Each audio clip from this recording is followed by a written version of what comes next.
नमस्कार दोस्तों, इस वीडियो में आप सीबीएसई बोर्ड के द्वारा आयोजित की गई सीटेट दिसंबर 2021 के दिनांक 31 दिसंबर शिफ्ट के पेपर के मैथमेटिक्स पार्ट का कंप्लीट सॉल्यूशन देखने जा रहे हैं। सीटेट दिसंबर 2021 की परीक्षा ऑनलाइन मोड में कुल 23 शिफ्टों में सीबीएसई बोर्ड के द्वारा आयोजित की गई थी, जिसमें से ये 11वें शिफ्ट का पेपर है।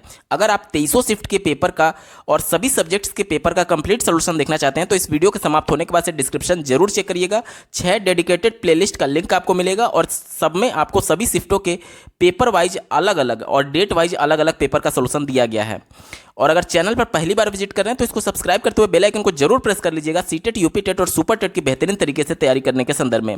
चलिए दोस्तों, आज के इस महत्वपूर्ण वीडियो को प्रारंभ करते हैं। पहला प्रश्न पूछा गया था, रतिराम शहर में दूध बेचता है। वह प्रतिदिन 10 लीटर दूध 45 रुपया प्रति लीटर के हिसाब से बेचता है, लेकिन साथ ही हर हफ्ते वह 50 रुपये नगर निगम को टैक्स के रूप में देता है। तो आपसे पूछा जा रहा है सितंबर 2021 में रतिराम ने कितने रुपए कमाए होंगे। तो यहाँ पर देख लीजिए, बात की गई है सितंबर माह की। सितंबर माह जो होता है वो 30 दिन का होता है, ठीक है। अब यहाँ पर देखिए, एक दिन में वो 10 लीटर दूध बेचता है, तो 30 दिन में कितने लीटर दूध बेचेगा, तो आप कहेंगे 300 लीटर दूध वो बेचा होगा सितंबर में, ठीक है। अब देखिए, 1 लीटर दूध का दाम 45 रुपये है, तो 300 लीटर दूध का दाम कितना हो जाएगा। मैं सिंपली 45 से गुणा कर दे रहा हूँ, तो 2 जीरो ये हो गया, 3 पचे 15, 5 हाथ में, 1 3 चौके 12 और 1 13, 13,500 रुपये का उसने दूध बेचा होगा सितंबर 2021 में। लेकिन साथ ही साथ वो हर हफ्ते 50 रुपये नगर निगम को टैक्स के रूप में दे देता है। तो सितंबर माह में हफ्तों की संख्या देखा जाए तो 5 हफ्ते होते हैं और एक हफ्ते में उसे 50 रुपया देना पड़ा है। गुणा करेंगे तो 250 रुपये आ जाएगा, जो कि वो टैक्स के रूप में दे चुका होगा नगर निगम को। यानी कि जो टोटल कमाई हो रही है उसमें से जो टैक्स है उसका हम लोग दाम माइनस कर दें तो अब कितना आ जाएगा, 13,250 रुपया आ जाएगा, जो कि सितंबर माह में उसने कमाया होगा। तो ऑप्शन नंबर 1 देखिए, 13,250 इसका बिल्कुल सही उत्तर होगा। अगला प्रश्न पूछा गया था, जेम्स स्थानीय उधार देने वाले व्यक्ति से 500 रुपए उधार लेता है और कबीर भी उतना ही उधार एक कोऑपरेटिव सोसाइटी से लेता है। जेम्स 55 दिनों तक हर दिन 11 रुपए उधार चुकाता है।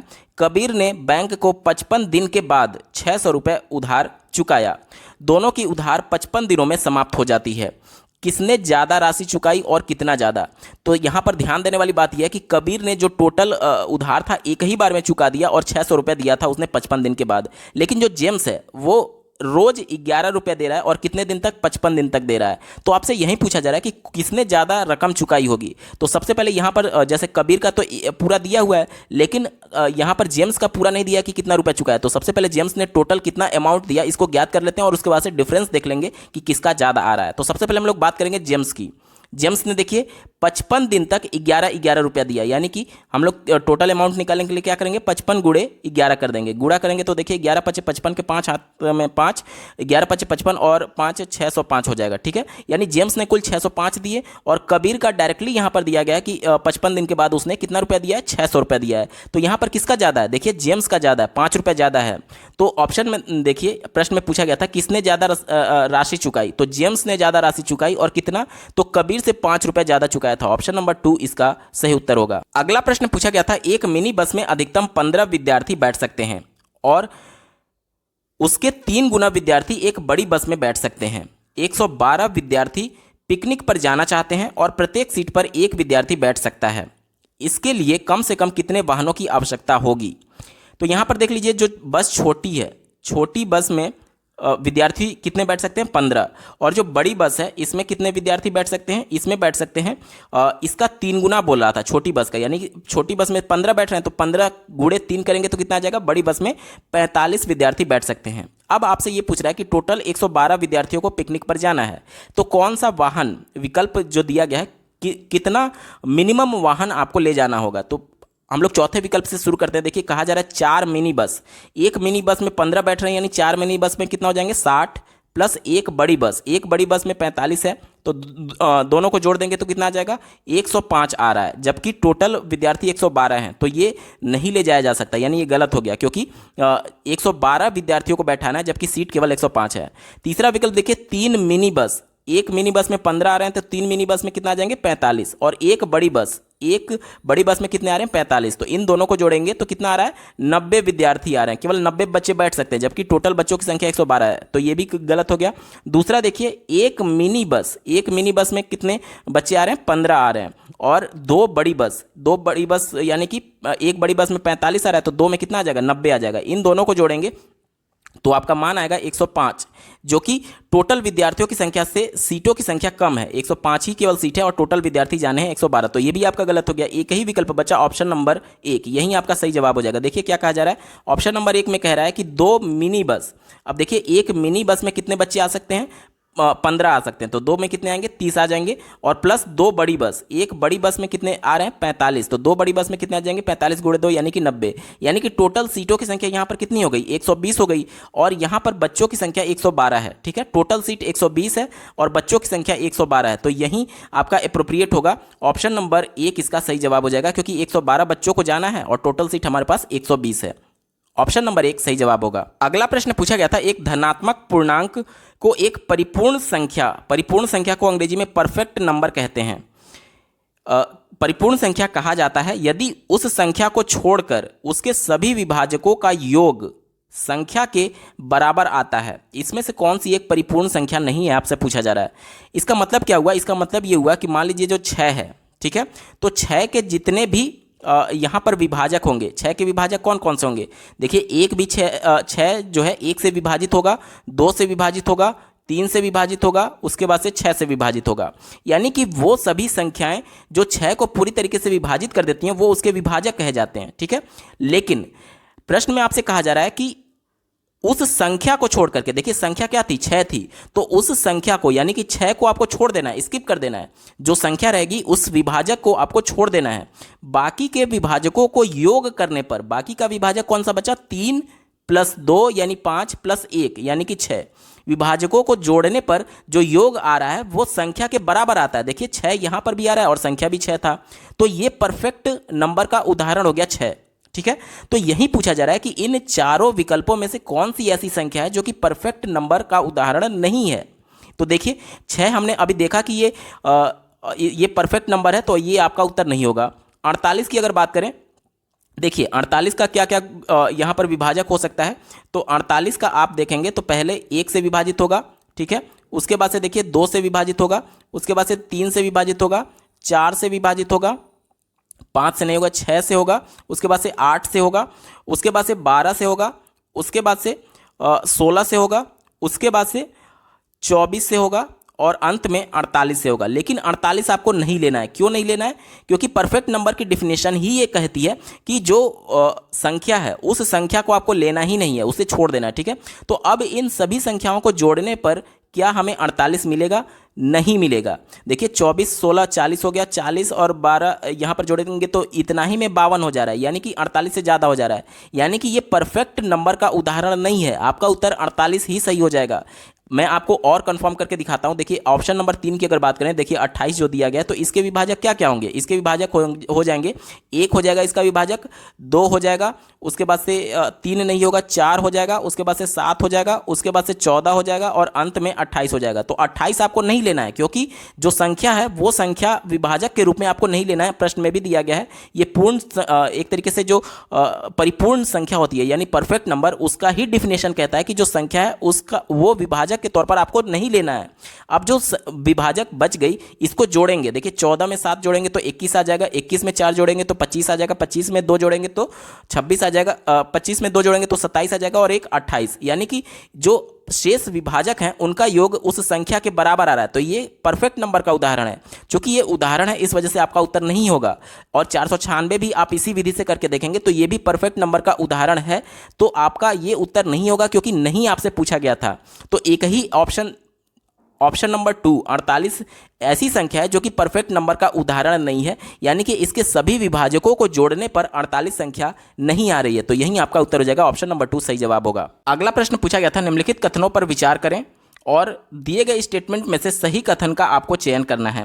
पहला स्टेटमेंट देखिए दिया गया है, 1 मीटर जो होता है वो किलोमीटर का शतांश है। शतांश मतलब कि 100वां हिस्सा। 1 किलोमीटर में 1000 मीटर होते हैं, तो क्या ये 100वां हिस्सा होता है? नहीं, ये 1000वां हिस्सा होता है। तो पहला विकल्प तो गलत हो गया। ठीक है, पहला गलत हो गया। दूसरा देखिए 1 लाख बराबर है 100,000 के, तो यहाँ पर देखिए क्या कहा जा रहा है कि 100, यानी कि पहले मैं 100 लिख ले रहा हूँ और फिर उसके हजार यानी कि 3 जीरो और लगा दूंगा तो 100,000 हो जाएगा। ये क्या हो रहा है, ये 1 लाख के बराबर है, वहीं तो बोला जा रहा है 1 लाख बराबर है 100,000 के, यानी दूसरा सही होगा। ठीक है, पहला गलत दूसरा सही। तीसरा देखिए 1 मिलीमीटर 1 लीटर का शतांश है।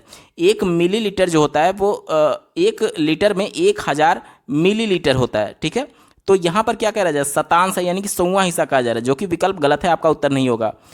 चौथा देखिए 1 करोड़ बराबर है 100 लाख के। यहाँ पर देखिए पहले 100 की बात की गई है, यानी कि 100 ऐसे मैं लिख दूंगा और उसके आगे लाख करने के लिए मैं 1 लाख से यहाँ पर अगर गुणा कर देता हूँ, देखिए तो अब टोटल कितने जीरो हो जाएंगे, 1, 1, 2 और 5, ये वाला 1, 2, 3, 4, 5। अब टोटल जोड़िए, इकाई, दहाई, सैकड़ा, हजार, 10,000, लाख, 10 लाख, करोड़। तो वहीं बोला जा रहा है कि 1 करोड़ जो है वो 100 लाख के बराबर है, यानी ये भी आपका सही था। यानी कि विकल्प 2 और चौथा केवल सही है। दिए गए विकल्प में देखिए ऑप्शन नंबर 2 विकल्प 2 और चौथा इसका सही उत्तर होगा। अगला प्रश्न पूछा गया था, मैं 5 अंकों की एक संख्या हूं। दिए गए चारों विकल्पों में देखिए सभी 5 अंक की संख्या है। आगे देखिए जो 5 से विभाजित हो जाती है लेकिन 10 से नहीं, ये देखिए ये सभी के अंत में 5 है, यानी सभी 5 से विभाजित होंगी और कोई भी 10 से विभाजित नहीं होगा। ठीक है, यानी अभी तक के हिसाब से चारों विकल्प सुटेबल हैं। आगे पढ़िए, मेरे दहाई और हजार स्थानों के अंक क्रमशः दूसरी और तीसरी अभाज्य संख्या है। दूसरी अभाज्य देखिए, पहली अभाज्य संख्या 2 होती है, दूसरी अभाज्य संख्या 3 और तीसरी अभाज्य संख्या 5 होती है। तो ये कह रहा है कि दहाई पे जो अंक है वो क्या है, दूसरी अभाज्य संख्या, यानी दहाई पे 3 होना चाहिए। अब दिए गए विकल्प में देखिए केवल एक ही ये विकल्प है जिसमें दहाई पे 3 अंक है, और जो हजारवां स्थान है, देखिए इकाई, दहाई, सैकड़ा, हजार, हजारवें पे 5 है जो कि तीसरी अभाज्य संख्या है, तो ये भी फुलफिल हो रहा है। ठीक है, और आगे पढ़िए, सैकड़े का अंक एक सम अभाज्य है। सम अभाज्य क्या है, एक ही सम है जो कि अभाज्य है, वो है 2। तो देखिए इकाई, दहाई, सैकड़ा, सैकड़े पर 2 आ रहा है। ठीक है, आगे पढ़िए, और 10,000 स्थान का अंक उसका आधा है। तो जो ये 2 था वो 10,000वें स्थान पर इसका अंक आधा है। देखिए 2 का आधा 1 हो गया। ठीक है, यहाँ तक ठीक है। तो पूछा जा रहा है कि मैं कौन हूँ, तो यही एकमात्र आपका सही उत्तर होगा, ऑप्शन नंबर 3 सही उत्तर है। अगला प्रश्न पूछा गया था, इनमें से कौन से भिन्नों को जोड़ने पर परिणाम 1 मिलेगा। तो यहाँ पर देखिए अगर पहले विकल्प को हम लोग जांचने की कोशिश करें तो यहाँ पर दिया गया है 3/8 और 1/8। 3/8 और 1/8 को जोड़ेंगे तो आपका उत्तर आएगा 4/8। इसको 4 से काट दे तो क्या आ जाएगा, 1/2 आ जाएगा। ठीक है, अब देखिए यहाँ पर दिया गया है 1/4 और यहाँ पर दिया गया है 4/16। 4/16 को अगर हम लोग 4 से काट दे तो 1/4 आ जाएगा, और 1/4 ये वाला बचा हुआ है, तो इन दोनों को जोड़ेंगे 1/4, तो ये क्या हो जाएगा, 2/4 आएगा, और इसको काटेंगे तो 1/2 आएगा। पहले 1/2 ये है और पहले का 1/2 ये है, दोनों को जोड़ेंगे तो आपका परिणाम 1 आ जाएगा, यानी कि विकल्प 1 आपका सही उत्तर हो जाएगा। अगला प्रश्न पूछा गया था, निम्नलिखित में से कौन सा कथन सही नहीं है। चौथा विकल्प देखिए, सभी आयत समानांतर चतुर्भुज होते हैं। समानांतर चतुर्भुज का डिफिनीशन ये कहता है कि ऐसा चतुर्भुज जिसके आमने सामने की भुजाएं समानांतर हो और समान हो। तो ये आयत हो गया, आप स्क्रीन पर देख पा रहे होंगे, ये वाली भुजा इसके समानांतर है और बिल्कुल बराबर है, ये वाली भुजा इसके समानांतर है और बिल्कुल बराबर है। तो ये कथन बिल्कुल सही है कि सभी जो आयत होते हैं वो समानांतर चतुर्भुज होते हैं। चूंकि ये कथन सही है इस वजह से आपका उत्तर नहीं होगा, क्योंकि नहीं वाला कथन यानी गलत कथन आपसे पूछा जा रहा है। तीसरा देखिए, सभी वर्ग समचतुर्भुज होते हैं। समचतुर्भुज की प्रॉपर्टी क्या होती है, जिसके सभी भुजाएं बराबर होते हैं। तो वर्ग के भी सभी भुजाएं बराबर होते हैं, तो यानी कि ये भी आपका स्टेटमेंट सही है, तो आपका उत्तर नहीं होगा। पहला देखिए, सभी वर्ग जो है वो आयत होते हैं, बिल्कुल सही बात है। देखिए मान लीजिए ये वर्ग है तो ये भी आयत है। क्यों आयत है, क्योंकि आयत में आमने सामने की भुजा बराबर होती है, तो ये इसके बराबर है और ये भुजा इसके बराबर है और चारों भुजाओं भी आपस में बराबर हैं। तो आयत की प्रॉपर्टी बस ये कहती है कि आमने सामने की भुजा बराबर होनी चाहिए और यहाँ पर चारों एंगल 90 अंश होना चाहिए। तो ये पूरी फुलफिल कर रहा है उनकी प्रॉपर्टीज को, यानी ये भी स्टेटमेंट सही है, इस वजह से आपका उत्तर नहीं होगा। एक ही स्टेटमेंट बचा, ऑप्शन नंबर 2। देखिए क्या कहा जा रहा है कि सभी समानांतर चतुर्भुज वर्ग होते हैं। सभी समानांतर चतुर्भुज का मतलब क्या हो गया, समानांतर चतुर्भुज मतलब जिसकी आमने सामने की भुजाएं समानांतर हों और भुजाएं बराबर हों आमने सामने की। तो यहाँ पर आप देख सकते हैं कि समानांतर चतुर्भुज में ये हो सकता है कि ये भुजा इसके बराबर हो और ये भुजा इसके बराबर, ये भी हो सकता है कि ये चारों भुजाएं आपस में बराबर हों। लेकिन यहाँ पर वर्ग की एक प्रॉपर्टी ये होती है कि इनके भुजाओं के बीच, दो संलग्न भुजाओं के बीच जो एंगल होता है वो हमेशा 90 अंश का होता है, जो कि इसमें नहीं होता है। इस वजह से ये वर्ग नहीं होते हैं सभी समानांतर चतुर्भुज। ठीक है, तो ये वाला जो था ये गलत हो गया, ऑप्शन 2 इसका गलत है। चूंकि ये गलत है इस वजह से यही आपका उत्तर हो जाएगा, क्योंकि गलत वाला स्टेटमेंट ही आपसे पूछा गया था। उत्तर हो जाएगा ऑप्शन नंबर 2। अगला प्रश्न पूछा गया था, निम्नलिखित में से कौन सी 3 अंकों की ऐसी संख्या है जो आधा घुमाए जाने पर पहले के समान दिखती है। देखिए यहाँ पर थोड़ा सा कॉन्सेप्ट आपको क्लियर करने की जरूरत है। यहाँ पर ये 0 डिग्री हो जाएगा, ये 90 डिग्री होता है, ये 180 होता है और ये 360 होता है।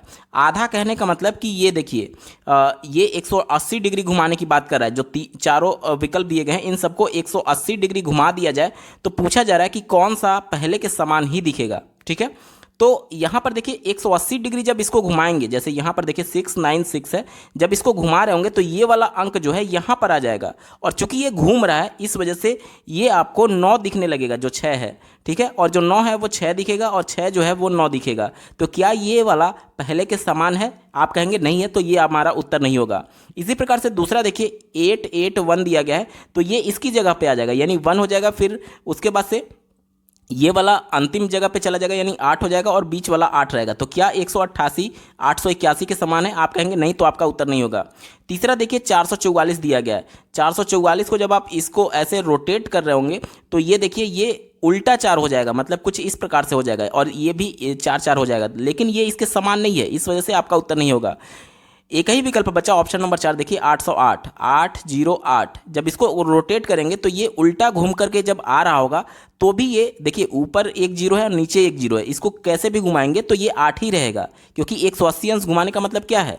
180 अंश घुमाने का मतलब ये है कि ये वाला जो 0 है, नीचे वाला 0 ऊपर चला जाए और ऊपर वाला 0 नीचे आ जाए। तो कहीं भी ऊपर वाला 0 रखिए या फिर नीचे वाला, ये 8 ही रहेगा। इसी प्रकार से देखिए ये वाला इधर चला जाएगा तो ये 8 हो जाएगा और बीच में 0 रहेगा, यानी ये कोई बदलाव नहीं हो रहा है। इस वजह से प्रश्न में यही पूछा गया था कि पहले के समान दिखाई देता है, तो ये चौथा विकल्प 180 अंश घुमाने पर भी पहले के समान ही दिखेगा। ऑप्शन नंबर 4 सही उत्तर होगा। अगला प्रश्न पूछा गया था, एक घन की भुजा 5 सेंटीमीटर दी गई है। अगर घन की भुजा को दोगुना कर दिया जाए तो घन का पृष्ठीय क्षेत्रफल कितना गुना हो जाएगा? देखिए यहाँ पर अंकीय मान देने का कोई मतलब नहीं है, क्योंकि आपसे एक तरीके से गुना या फिर अनुपात के सेंस में पूछा जा रहा है। ठीक है, तो देखिए जो पृष्ठीय क्षेत्रफल होता है, मान लीजिए एक घन मैं यहाँ पर बना रहा हूँ, ये इस प्रकार का कुछ घन होगा। ठीक है, इस घन में आप देखिए पृष्ठों की संख्या कितनी होगी? कुल 6 पृष्ठ होंगे, एक छत, एक फर्श और उसके बाद से 4 दीवारें। और चूंकि ये घन है इस वजह से जो भुजा होगी, प्रत्येक भुजा इसकी समान होगी, यानी कि जो 6 फलक बन रहे होंगे, जो पृष्ठ बन रहे होंगे वो वर्गाकार होंगे। और वर्गाकार का क्षेत्रफल क्या होता है? क्षेत्रफल होता है a²। और टोटल कितने फलक बन रहे हैं? 6 फलक बन रहे हैं, यानी कि इनका पृष्ठीय क्षेत्रफल जो होगा 6a² हो जाएगा। ये पहली कंडीशन होगी। अब दूसरा कंडीशन क्या कह रहा है कि इसकी जो भुजा है उसको दुगना कर दिया जाए, यानी कि जो a है इसके जगह अब क्या हो जाएगा? 2a हो जाएगा और इसका होल स्क्वायर हो जाएगा और गुणे 6 हो जाएगा। तो यहाँ से देखिए 6 और ये 2 का स्क्वायर करेंगे तो गुणे 4 और ये a² हो जाएगा। ये देखिए 4 को मैं किनारे ले आ रहा हूँ और गुणे 6a²। ये वाला पार्ट देखिए ये पहले वाले पार्ट के बराबर है, यानी कि जो हमारा गुणा हो रहा है वो 4 गुना हो जाएगा। उसकी भुजा को दोगुना करने से जो उसका पृष्ठीय क्षेत्रफल है वो कितने गुना हो रहा है? 4 गुना। आपका उत्तर होगा दिए गए विकल्प में देखिए ऑप्शन नंबर 3 इसका सही उत्तर होगा। अगला प्रश्न पूछा गया था, किसी वर्ग की भुजा 33 सेंटीमीटर है। ठीक है, वर्ग की भुजा a बराबर कितना दिया गया? 33 सेंटीमीटर। आगे देखिए एक आयत की लंबाई और चौड़ाई वर्ग की भुजा का क्रमशः 2/3, यानी इसकी लंबाई कितना है? इसकी लंबाई भुजा के वर्ग का 2/3 है, यानी कि कितना हो जाएगा? 22 हो जाएगा। और इसकी चौड़ाई 1/3 है। चौड़ाई यानी कि b हम लोग मान लें तो इसका 1/3 कितना करेंगे तो कितना हो जाएगा? 11 सेंटीमीटर हो जाएगा। अब कहा जा रहा है कि उनके क्षेत्रफलों के बीच का अंतर कितना होगा? तो देखिए वर्ग का क्षेत्रफल क्या होता है? भुजा स्क्वायर, यानी 33 का स्क्वायर जब आप करेंगे, 33 गुणे 33 जब आप करेंगे तो देखिए 33 तियाँ 99 का 9 हाथ में 9, 33 तियाँ 99 और 9 मिला करके 108 हो जाएगा, यानी 1089 आएगा इस वर्ग का क्षेत्रफल। और जब इस आयत का क्षेत्रफल निकालेंगे तो क्या हो जाएगा? लंबाई गुणे चौड़ाई, जब इसका मल्टीप्लाई करेंगे तो 11 दूनी 22, हाथ में 2, 11 दूनी 22 और 2 24 आएगा। इनका डिफरेंस आप निकाल लीजिए तो 1089 माइनस 242 जब आप करेंगे तो देखिए 9 में से 2 जाएगा 7 बचेगा, 8 में से 4 जाएगा 4 बचेगा और 10 में से 2 जाएगा 8 बचेगा। 847 आपका उत्तर आएगा। दिए गए विकल्प में देखिए ऑप्शन नंबर 2 इसका सही उत्तर होगा। अगला प्रश्न पूछा गया था, नरेश 30 जून को सुबह 11:20 पर अपनी यात्रा शुरू करके 1 जुलाई को शाम के 5:40 पर समाप्त करता है। यात्रा पूरा करने में कितना समय लगा आपसे पूछा जा रहा था। देखिए 30 जून को उसने स्टार्ट किया और 1 जुलाई को समाप्त किया। जून को देखिए कितने बजे स्टार्ट कर रहा है, 11:20 सुबह पे, और 1 जुलाई को 5:40 पे वो अपनी यात्रा को समाप्त कर दे रहा है। 5:40 शाम का समय है, यानी इसको हम लोग कितना लिख सकते हैं, 12 और 5 17:40 लिख सकते हैं। यहाँ तक क्लियर। अब देखिए, अब 11:20 से 11:20 अगले दिन कितना घंटा हो जाएगा, 24 घंटा हो जाएगा, और 11:20 से 17:40 यानी कि 6 घंटा 20 मिनट और ये लग गया, 6 घंटा और 20 मिनट, यानी कि टोटल देखिए कितना हो जाएगा, 24 घंटा ये और 6 घंटा ये, 30 घंटा और 20 मिनट अलग से लगेगा, यानी टोटल समय जो उसने लगाया 30 घंटा 20 मिनट। ऑप्शन नंबर 1 इसका सही उत्तर होगा। अगला प्रश्न पूछा गया था, कक्षा 3 के बच्चों ने गुप्त संदेश लिखे। आज उन्होंने विपरीतार्थक शब्दों को गुप्त संदेशों में लिखा। अध्यापिका ने ब्लैक को AKZBJ लिखा से प्रदर्शित किया। इनमें से कौन सा गुप्त संदेश दिए गए शब्द का सही विपरीतार्थक है। यहाँ पर देखिए प्रश्न ये पूछा जा रहा है, कहा जा रहा है कि एक अध्यापिका ने ब्लैक को ये लिखा। अब इन्होंने लिखा कैसे है, देखिए बी में से 1 माइनस कर दिया तो ए आ गया, एल में से 1 माइनस कर दिया तो के आ गया, ए में से 1 माइनस कर दिया तो जेड आ गया, यानी उससे एक पहले, सी से पहले क्या आएगा, बी आएगा, के से पहले क्या आएगा, जे आएगा। ठीक है, इसी प्रकार से इन चारों विकल्पों में से, यहाँ पर देखिए इन चारों विकल्पों में से ये कोड दिया गया है, यानी ये वाला पार्ट दिया गया है। अब अगर हमको ये वाला लाना है तो हमको 1 प्लस करना पड़ेगा। देखिए ए में 1 प्लस करेंगे तो बी आएगा, के में 1 प्लस करेंगे तो एल आएगा, जेड में 1 प्लस करेंगे तो ए आएगा, यानी कि ये वाला पार्ट हमें दिया है और ये वाला पूछा जा रहा है कि इन चारों में से एक एक जोड़ने पर कौन सा शब्द एक तरीके से सही शब्द बनेगा जिसका कोई अर्थ निकलता हो।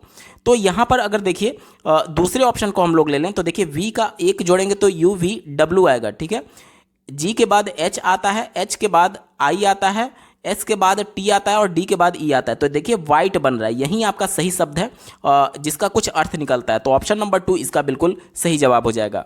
अगला प्रश्न पूछा गया था, अथीरा आधा दर्जन अंडे, आधा किलो चावल, 250 ग्राम नमक और 1 माचिस खरीदना चाहती है। दुकान में दी गई कीमत सूची इस प्रकार से दी गई है। यदि उसके पास 45 रुपये 50 पैसे हैं तो आपको कैलकुलेट करके इन चारों विकल्पों में से सही उत्तर को छांटना है।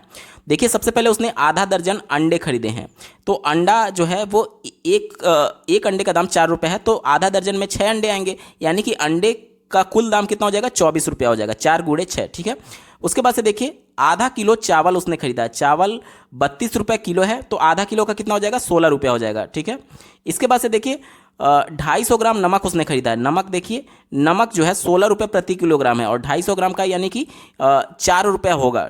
ठीक है, तो 4 रुपये मैंने इसमें नमक का जोड़ दिया। इसके बाद से 1 माचिस खरीदा, यहाँ पर देखिए माचिस 3 रुपये का 1 है, तो इसमें मैंने 3 जोड़ दिया। ये टोटल उसने खरीदारी की है, यानी सबको जोड़ेंगे तो देखिए 4 3 7, 7 6 13, 13 4 17, 17 के साथ हाथ में 1, उसके बाद से देखिए 1 1 2 हो गया और 2 4 हो गया, यानी 47 रुपया टोटल उसने खर्चा किया है।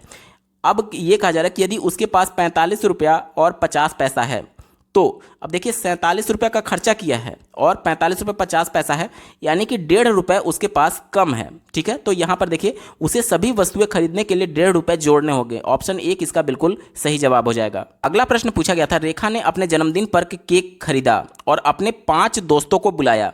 उनमें से 2 दोस्त वहाँ नहीं पहुँचे। उसने केक को 2 बराबर भागों में काटा। यहाँ पर देखिए मैं चित्र के माध्यम से आपको बताने की कोशिश करूँगा। यहाँ पर केक था, इसको उसने पहले 2 बराबर भागों में बांट दिया। ठीक है, और एक हिस्सा अपने लिए रख लिया। ये वाला हिस्सा मान लीजिए रेखा अपने लिए रख ले रही है और बचा हुआ एक हिस्सा उसने अपने बाकी के 2 दोस्तों को दे दिया। ठीक है, बाकी के दोस्त कितने थे, बाकी के दोस्त टोटल 5 दोस्त थे, जिसमें से 2 दोस्त नहीं आए, यानी ये वाला जो हिस्सा था इसमें उसने 3 हिस्सा लगा करके जो 3 दोस्त आए थे उसको उसने दे दिया। थोड़ी देर बाद उसके 2 दोस्त भी वहाँ पहुँच गए। ठीक है, वह उन्हें देखकर खुश हुई और अपने केक के भाग का 3 बराबर हिस्सा किया। अब उसने अपने लिए कितना रखा था, 1/2 भाग रखा था।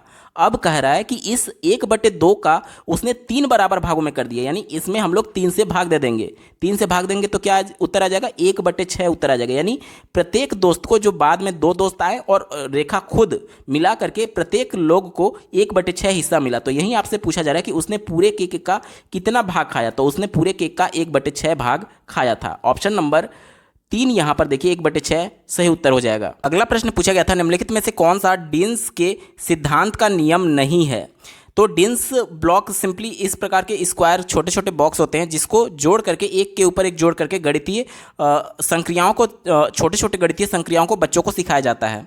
तो यहाँ पर पूछा जा रहा है कि कौन सा इसका नियम नहीं है, सिद्धांत का नियम नहीं है डिन्स सिद्धांत का। तो देखिए रचनात्मक नियम है तो आपका उत्तर नहीं होगा, गतिक नियम भी होता है तो उत्तर नहीं होगा, गणितीय परिवर्तनशीलता का भी नियम है तो ये भी उत्तर नहीं होगा। चूंकि नहीं पूछा गया था तो उत्क्रमणीयता यानी कि प्रतिवर्ती नियम नहीं है। ऑप्शन नंबर 3 इसका सही जवाब है। अगला प्रश्न पूछा गया था, पियाजे के अनुसार संख्या बच्चे द्वारा वस्तुओं के बीच बनाए गए 2 प्रकार के संबंधों का विश्लेषण है, वे कौन से हैं। तो आपसे पूछा जा रहा है, पहला विकल्प देखिए क्रम और पदानुक्रम समावेशन। ये वर्ड जो है ये जीन पियाजे के द्वारा दिया गया था, इस वजह से ऑप्शन नंबर 1 इसका सही जवाब हो जाएगा। समावेशन और समायोजन 2 टर्म होते हैं। देखिए जब भी स्कीमा में कुछ इन्फॉर्मेशन में बिना चेंज किए इन्फॉर्मेशन को सेव किया जाता है तो वो समावेशन होता है, और स्कीमा या फिर पहले के अनुभव में कुछ बदलाव करना पड़े, एडिट करना पड़े, चेंज करना पड़े, तब इन्फॉर्मेशन को अगर सेव किया जाता है तो वो समायोजन होता है। ठीक है, तो यहाँ पर देखिए समावेशन जो टर्म दिया गया है ये पियाजे के सिद्धांत से जुड़ा हुआ है, और क्रम और पदानुक्रम इस प्रश्न के सापेक्ष आपका उत्तर हो जाएगा। ठीक है, तो ऑप्शन नंबर 1 इसका सही जवाब है। अगला प्रश्न दिया गया है, बहुधा छात्र यानी बहुत से छात्र दशमलव संख्याओं की तुलना करने में त्रुटि करते हैं, जैसे कि 0.50 और 0.5 में कौन बड़ा है। इस त्रुटि का सर्वाधिक संभावित कारण क्या हो सकता है। तो देखिए बच्चों को ये लगता है कि जो 0.50 है वो 0.5 से बड़ा है। क्यों? क्योंकि वो दशमलव को कंसीडर ही नहीं कर रहे हैं, वो सामान्यीकरण कर दे रहे हैं। जिस प्रकार से पूर्ण संख्याओं को 50 बड़ा है 5 से, वो उसी कॉन्सेप्ट को अपने माइंड में सेट किए हुए हैं, वो दशमलव को ध्यान ही नहीं दे रहे हैं। तो ये क्या विकल्प हो सकता है? देखिए पहला विकल्प इसका सही होगा, पूर्ण संख्या के तथ्यों का दशमलव संख्याओं में अति सामान्यीकरण, यानी कि उसको जनरलाइज उन्होंने कर दिया है, वो दशमलव को कंसीडर ही नहीं कर पा रहे हैं। अब वो देख रहे हैं कि 50 बड़ा है 5 से। ठीक है, तो ऑप्शन 1 इसका बिल्कुल सही जवाब हो जाएगा। अगला प्रश्न पूछा गया था, वर्ष 2021 में शिक्षा मंत्रालय द्वारा निम्नलिखित में से कौन सी राष्ट्रीय पहल यह सुनिश्चित करने के लिए की गई कि देश का प्रत्येक बच्चा मूलभूत साक्षरता और संख्यात्मकता या फिर संख्यात्मक कौशल प्राप्त करे। तो ये निपुण भारत योजना शुरू की गई थी शिक्षा मंत्रालय के द्वारा वर्ष 2021 में। ठीक है, तो ऑप्शन नंबर 3 इसका सही जवाब होगा। अगला प्रश्न पूछा गया था, निम्नलिखित में से कौन सा कथन समकक्षी मूल्यांकन के लिए सत्य है। तो समकक्ष कौन होते हैं? जो आपके विद्यालय में, आपकी कक्षा में आपके साथ पढ़ रहे होते हैं, यानी कि कहीं ना कहीं एक बच्चे का दूसरा बच्चा मूल्यांकन कर रहा होगा। तो ऑप्शन नंबर 1 देखिए इसमें सम्मिलित है कि एक बच्चा अन्य बच्चों के कार्य का आकलन करता है और उन्हें फीडबैक देता है, यानी प्रतिपुष्टि देता है। तो ऑप्शन नंबर 1 इसका बिल्कुल सही जवाब होगा। अगला प्रश्न पूछा गया था, त्रिभुज के कोणों का योग गुणधर्म की प्रत्येक त्रिभुज के आंतरिक कोणों का योग 180 अंश होता है का परिचय कराने के लिए शिक्षक ने विभिन्न प्रकार के त्रिभुज के छोटे छोटे कटआउट विद्यार्थियों को प्रदान किए और विद्यार्थियों को प्रत्येक दिए गए त्रिभुज के आंतरिक कोणों को मापने के लिए कहा। क्रियाकलाप के समापन के बाद छात्र इस निष्कर्ष पर पहुंचे कि दिए गए किसी भी त्रिभुज के आंतरिक कोणों का योग 180 अंश होता है, चाहे वह कैसा भी क्यों ना दिखे। यह क्रियाकलाप किसका उदाहरण है? तो देखिए पहले बच्चों को, जो बच्चे हैं उनको कटआउट दिया गया, यानी त्रिभुज का इस प्रकार से, दफ्ती का, मोटा कागज का इस प्रकार से कटआउट होगा, और टीचर के द्वारा बोला गया कि आप चांद की मदद से सभी कोणों को नापिए और इसको जोड़िए। बच्चों ने देखा कि कोई भी त्रिभुज चाहे कैसा भी क्यों ना दिख रहा हो, सबके आंतरिक कोणों का योग 180 अंश आ रहा था। तो पहले उनको उदाहरण प्रस्तुत किया गया। ये त्रिभुज का कटआउट क्या है? उदाहरण है।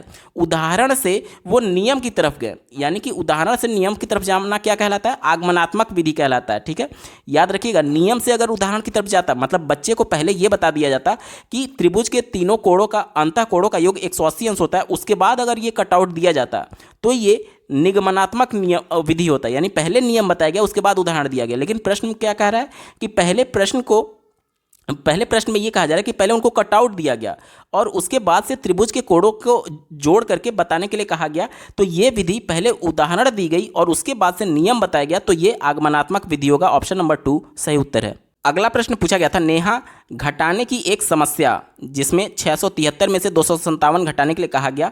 वह कहती है कि 257 जमा 100, 257 में जब 100 जोड़ा जाएगा तो 357 हो जाएगा, फिर 100 जोड़ा जाएगा तो 457 होगा, फिर 100 जोड़ा जाएगा तो 557 हो जाएगा। इसी प्रकार से 100 जोड़ते जोड़ते वो 657 तक पहुंच जाती है। और 257 चूँकि घटाना था तो वो ऐसा करती है कि 657 में से 257 घटाएंगे तो 400 बचेगा, और उसके बाद से इस प्रकार से प्रोसेस को तोड़ तोड़ करके वो इसका उत्तर निकालती है और अंत में पहुंच जाती है कि इसका उत्तर 416 होगा। नेहा द्वारा अपनाई गई रणनीति के लिए इनमें से कौन सा कथन अत्यधिक उपयुक्त है? चौथा विकल्प देखिए, यह अनौपचारिक रणनीति है, अतः लिखित परीक्षा में इसका उपयोग नहीं किया जा सकता। यह विकल्प निगेटिव है। क्यों?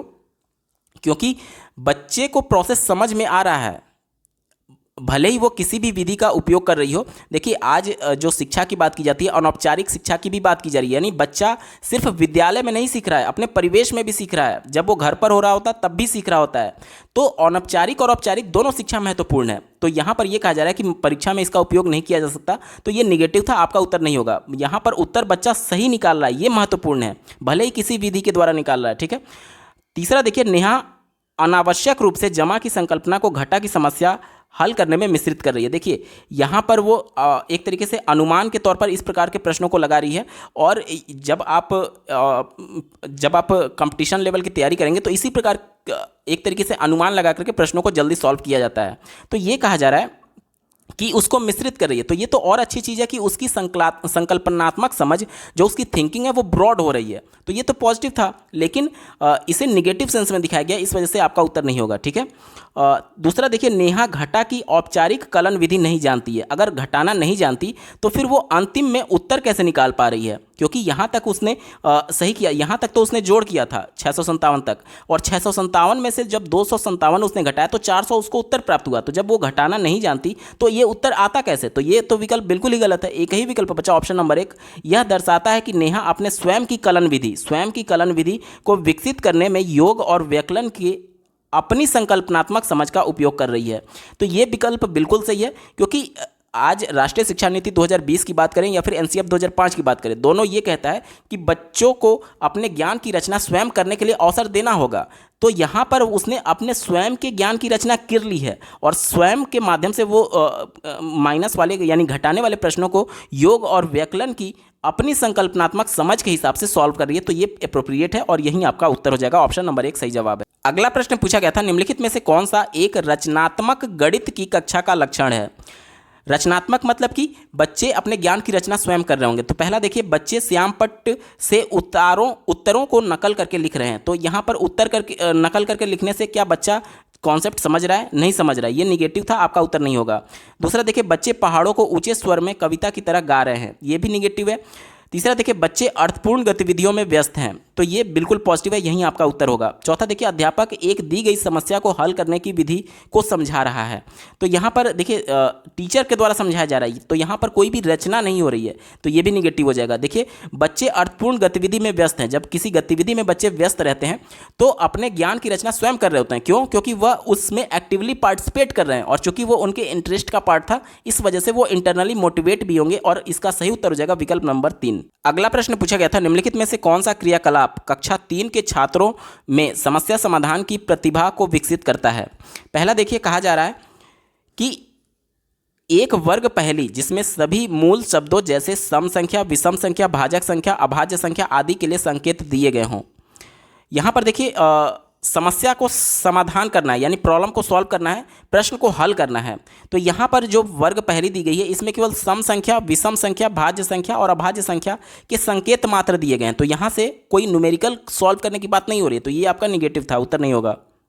इसी प्रकार से तीसरा देखिए, संख्याओं और संक्रियाओं पर अंतः कक्षा प्रश्नोत्तरी का संचालन करना, यानी केवल प्रश्न उत्तर करने की बात की जा रही है। तो यहाँ पर भी एक तरीके से समस्या का समाधान नहीं होगा, तो ये भी निगेटिव था।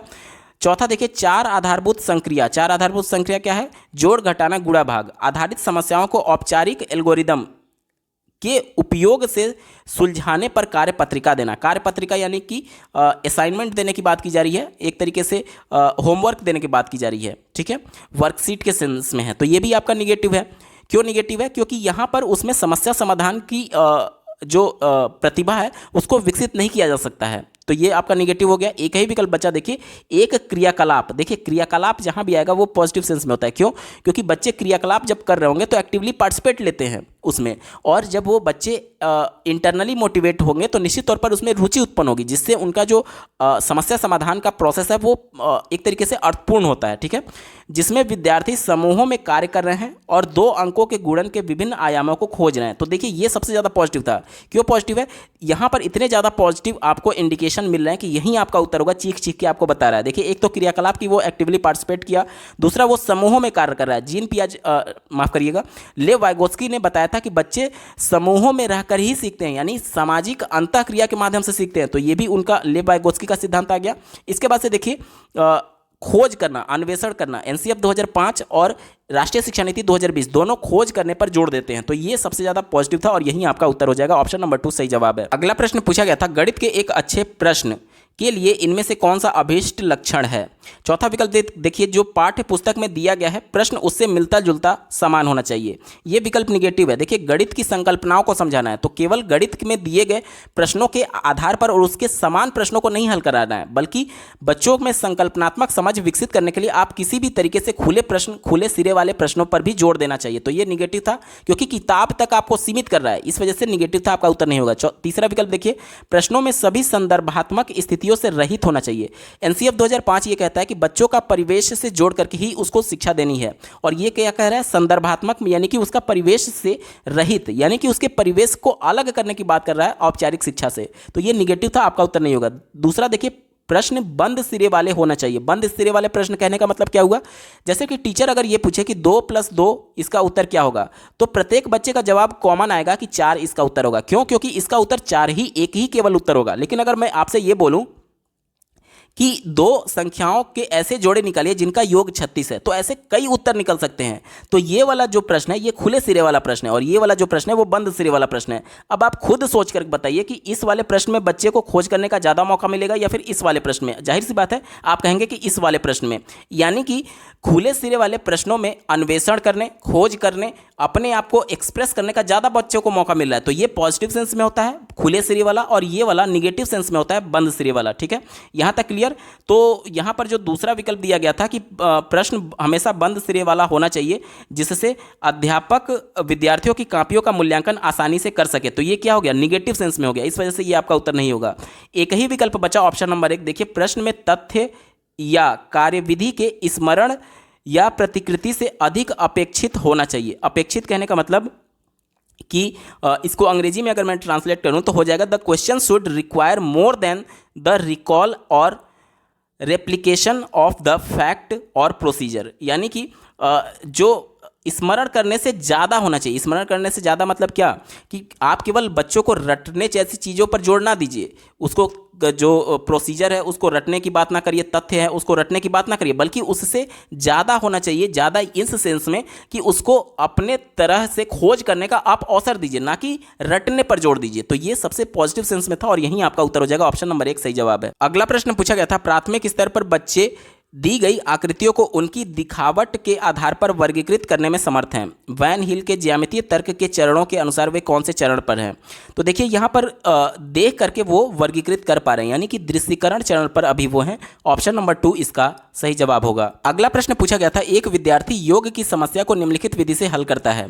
देखिए 253 में 138 जोड़ने के लिए जब उसको बोला गया तो 3 में जब 8 जोड़ा गया तो उसने यहाँ पर टोटल 11 लिख दिया, जबकि उसको 1 लिखना था और हासिल 1 जाकर के इसमें जोड़ता, लेकिन उसने टोटल 11 लिख दिया। ठीक है, और उसके बाद से 5 में 3 जोड़ करके उसने 8 लिखा और 2 में 1 जोड़ करके 3 लिखा। अब यही प्रश्न में आपसे पूछा जा रहा है कि निम्नलिखित में से कौन सा एक कथन विद्यार्थी के दोष को सुधारने के लिए सही तकनीकी को दर्शाता है?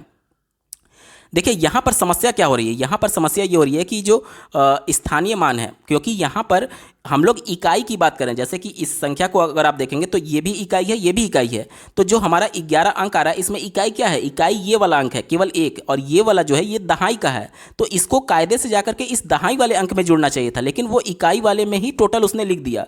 तो ये कहीं ना कहीं स्थानीय मान से जुड़ा है। स्थानीय मान कैसे, क्योंकि ये इकाई में 1 से गुणा होता है, दहाई में 10 से गुणा होता है। अगर वो इस कॉन्सेप्ट को जान रही होती तो ये समझ जाती कि 10वां वाला पार्ट यहाँ पे है, 10 गुना वाला पार्ट यहाँ पर है, तो यहाँ पर ना जोड़ करके वो यहाँ पर जोड़ती 1 को। तो इस वजह से उसमें हो सकता है कि वो कॉन्सेप्ट ना जान रही हो स्थानीय मान का, ठीक है।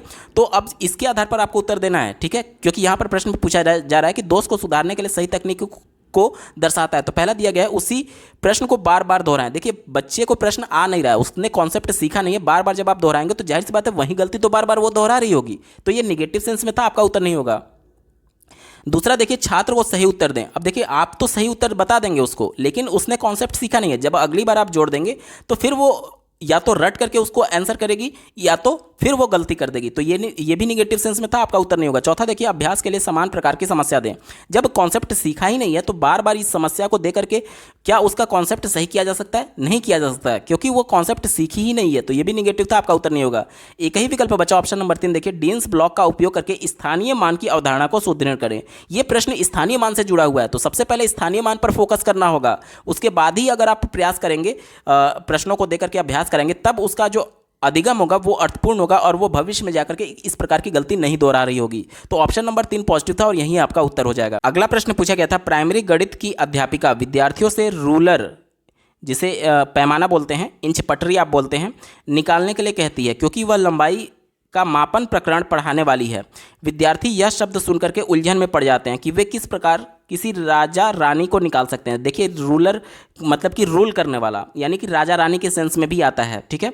तो उसे लगा कि पटरी के जगह वो राजा रानी निकालने के लिए बोल रहे हैं, तो बच्चा कंफ्यूज हो जाता है कि वो बैग से राजा रानी कैसे निकाल सकते हैं।